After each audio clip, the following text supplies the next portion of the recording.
Olá, meu nome é Henrique Burstin, eu sou pesquisador do INPA e hoje eu vou estar falando para vocês sobre a noção de curvatura em matemática, e essa palestra é parte do programa Cientista do Nosso Estado da FAPERJ.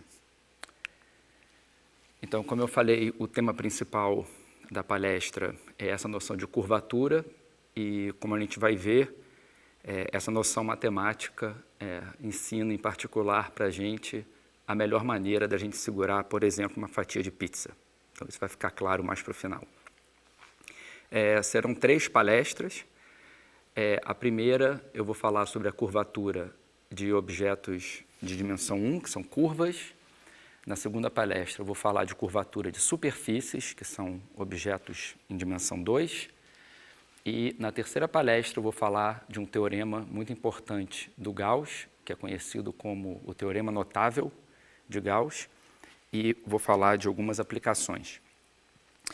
Então, meu objetivo aqui, eu tenho 2 objetivos principais com essas palestras. Então, o primeiro é dar uma definição matemática desse conceito de curvatura, mas com ênfase na parte intuitiva, Então, tentar fazer isso o mais intuitivo possível. E meu segundo objetivo é ilustrar esse conceito em situações cotidianas, ilustrar maneiras em que a curvatura aparece na nossa vida. Então, bem, vamos começar primeiro falando de curvas. Então, o que é uma curva? Intuitivamente, uma curva é um caminho traçado suavemente no plano ou, mais geralmente, no espaço. Então, 2 exemplos típicos são, o mais simples de todos é simplesmente a linha reta, e outro exemplo muito famoso de uma curva é o círculo.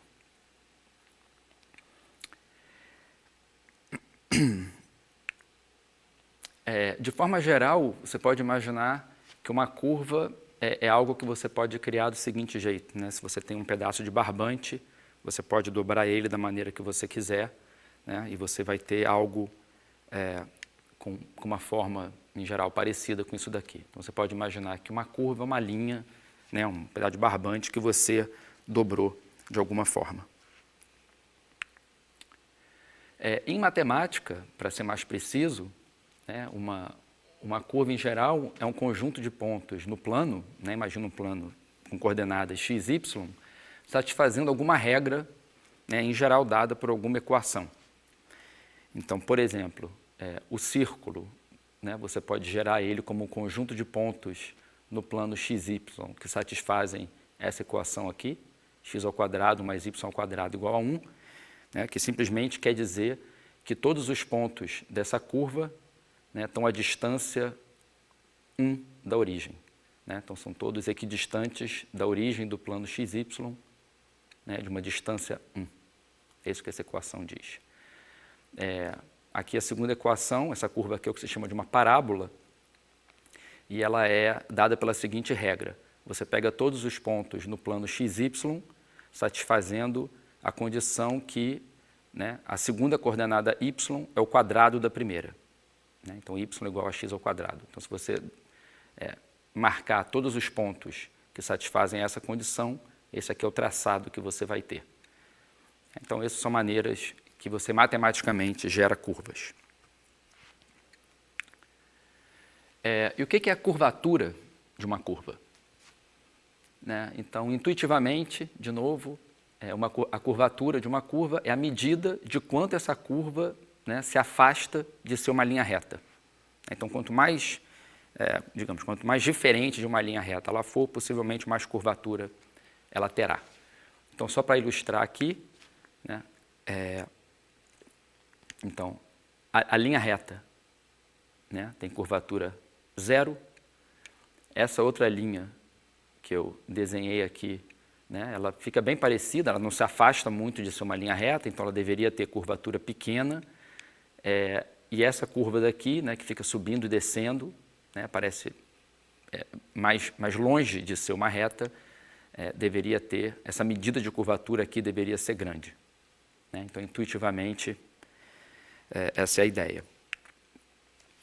A gente pode imaginar que uma curva é uma pista de carro. Né? Então, nesse caso, a curvatura ela tem a ver com o seguinte, né? Para você manter o carro na pista, você vai ter que ir girando o volante. Né? Quanto mais fechada a curva for, mais força você vai ter que fazer no volante. Né? E se você não tiver curva, se você estiver numa linha reta, você mantém o volante parado. A curvatura ela é proporcional à força feita no volante para que você mantenha o carro na pista, né? Imaginando que o carro está sempre seguindo com velocidade constante. E uma coisa que fica evidente dessa definição intuitiva é que a curvatura ela varia de ponto para ponto da curva. Né? Então, você tem pontos da curva onde você tem que fazer muita força para virar o carro para ele continuar na pista, que são as curvas mais fechadas, e você tem, por outro lado, partes da curva, né? Pontos onde a curvatura é baixa, porque você não tem que fazer muita força para manter o carro na pista. Existe, no entanto, uma classe muito importante de curvas onde a curvatura é a mesma em todos os pontos. Né? Então, esse caso especial, um caso especial é o círculo. Né? Então, o círculo é uma curva muito especial, né? E aqui é fácil você ver que se você fixar o volante do carro, né? E você simplesmente deixar o carro andar e não mexer no volante, você vai traçar, né? Você vai traçar um círculo. Então, você tem a mesma curvatura em qualquer ponto. E acontece que para círculos, né, a definição precisa matemática de curvatura é simples. Né? Então, a intuição aqui é a seguinte, quanto maior o círculo, menor a curvatura dele. Né? E, da mesma maneira, quanto menor o círculo, maior a sua curvatura. E qual é a ideia aqui? Né? Então, eu fiz esse desenho para ilustrar o seguinte, se você quiser percorrer, imagina que isso aqui são pistas de carro, né? Se você quisesse percorrer a mesma distância com o seu carro, acho que é evidente que no círculo com raio maior, esse aqui de fora, você teria que fazer muito menos força no volante, né? Do que se você tivesse nesse círculo menor, onde para a mesma distância você possivelmente vai ter que dar mais voltas no círculo. Né? Enquanto aqui em cima você só andou um pedaço do círculo, né? Para essa mesma distância aqui, você teve que dar bastante mais voltas, você teve que girar mais o volante. Então, de maneira mais quantitativa, né, ou mais precisa, a curvatura de um círculo que tenha raio R, eu vou definir como sendo o inverso do raio, 1 sobre R. Né? Então, isso traduz exatamente essa intuição. Então, se o raio for pequeno, a curvatura é grande, e se o raio for muito grande, a curvatura vai ficando cada vez menor de acordo com o raio. Né? Se ele crescer, a curvatura diminui. Então, essa vai ser a minha definição para círculos do que é a curvatura. E como que a gente faz agora a curvatura de uma curva qualquer? Então, como a gente viu antes, a curvatura ela vai depender do ponto da curva, do ponto que você escolher para analisar, para ver a curvatura ali. E a ideia aqui é a seguinte, você considera no ponto dado, né, então você escolhe aqui o ponto, e nesse ponto dado, você pega o círculo que melhor aproxima a curva naquele ponto. Esse é o chamado círculo osculador, e ele existe. Né? Então, existe um círculo que é o melhor de todos, que está mais ajustado à sua curva, né, passando pelo ponto que você escolheu. E aí o que você faz é definir a curvatura no ponto P escolhido como 1 sobre o raio, onde 1 sobre R, onde R é o raio desse círculo osculador, né, que é o círculo melhor ajustado à curva naquele ponto. Então, a gente pode se perguntar assim, como que a gente acha, né, como que a gente determina esse círculo osculador para uma curva qualquer, né, em algum ponto escolhido. Intuitivamente, né, então fazendo essa analogia com a pista, com o carro andando, né, se você está num determinado ponto e você está assim, girando o volante de alguma maneira para manter o carro na pista, se você simplesmente parar de mexer o volante, né, deixar ele virado do jeito que ele está, a partir desse ponto, você possivelmente vai sair da pista, né, se a pista continuasse né, digamos, se dobrando ou fazendo curvas diferentes, né, e você vai traçar um círculo. Né? Esse é o círculo osculador. De maneira mais geral, a gente pode fazer o seguinte. Eu vou fazer um desenho aqui, né?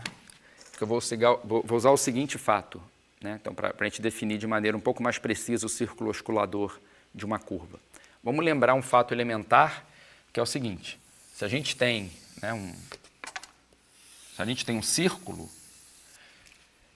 existe uma maneira da gente determinar o centro dele, assim, se você escolher 3 pontos, um aqui e um aqui, você pode fazer o seguinte, você pode traçar reta entre esses 2 pontos, você pode traçar reta entre esses 2 pontos,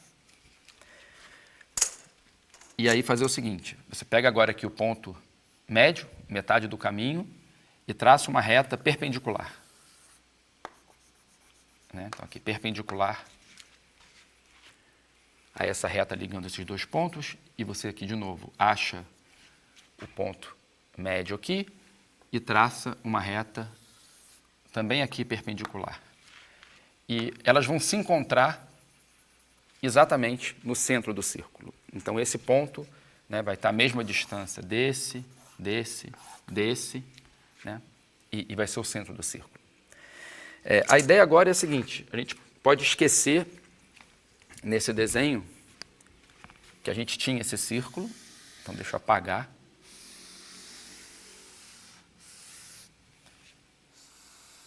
E vamos imaginar que a gente simplesmente tinha 3 pontos dados no plano. Né? 3 pontos que não são colineares. Então, se você escolheu 3 pontos no plano que não são colineares, A, B e C, né, você pode achar um círculo que passa exatamente por esses 3 pontos. Né? E como é que você faz? Exatamente com essa construção.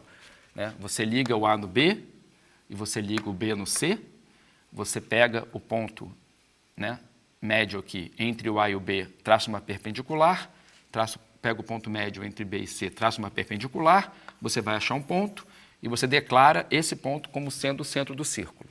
Esse ponto vai estar à mesma distância do A, do B e do C, então você pega aqui e faz o círculo.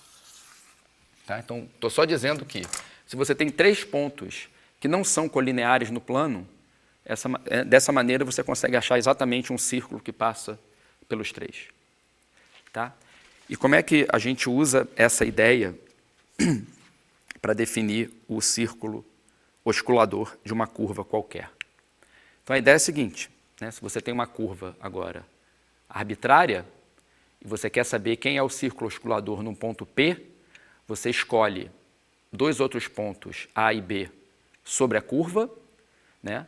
E você usa o ponto dado P e o B para traçar o círculo que passa por esses 3 pontos, como eu acabei de fazer aqui no quadro. Né? E o círculo osculador ele vai aparecer, né, como um certo limite, né, à medida que esses pontos A e B se aproximem do P. Então, quanto mais próximos o A e B estiverem do P, né, essa construção vai te dar uma aproximação melhor, né, e vai, em algum momento, enfim, no limite, ela define esse círculo osculador para você. Então, eu vou mostrar aqui no computador, né, uma pequena animação que vai dar uma ideia melhor. Então, essa é a maneira de você conseguir o círculo osculador de uma parábola. Né? Então, você vê que tem um ponto que está fixo e você vai traçando seguidamente o círculo, né, passando por 3 pontos, e você vê que à medida que, né, esses pontos se aproximam do ponto que você está, do ponto em questão, né, você acaba chegando no círculo osculador. E a outra coisa que eu gostaria de mostrar, a outra animação, é como que o círculo osculador varia, né, para uma dada curva. Então, aqui está uma curva em azul, né? E essa barrinha vermelha vai me indicar aqui o ponto da curva que eu estou analisando. Então, nota que aqui a curva está bem, digamos, dobradinha, né? Então, ela tem um círculo oscilador pequeno, e se o raio é pequeno, a curvatura é grande, porque ela é 1 sobre o raio. Aí aqui a gente espera que o círculo oscilador fique muito grande, com raio muito grande, porque aqui a curva não está dobrando muito, né? A mesma coisa aqui nessa parte. Então, vamos ver como é que fica. Então, vou mexendo o ponto. Então, aqui nessa parte em que a curva está mais parecida com um pedaço de uma reta, o círculo oscilador tem um raio muito grande. A gente vai mexendo. Aí, na medida que a curva vai ficando mais dobradinha, aparece um círculo oscilador menor. E quando você vai de novo na parte mais parecida com uma reta, ele abre de novo, ali aqui nesse pico dessa montanha, o círculo vai ser bem pequenininho, tá? E etc.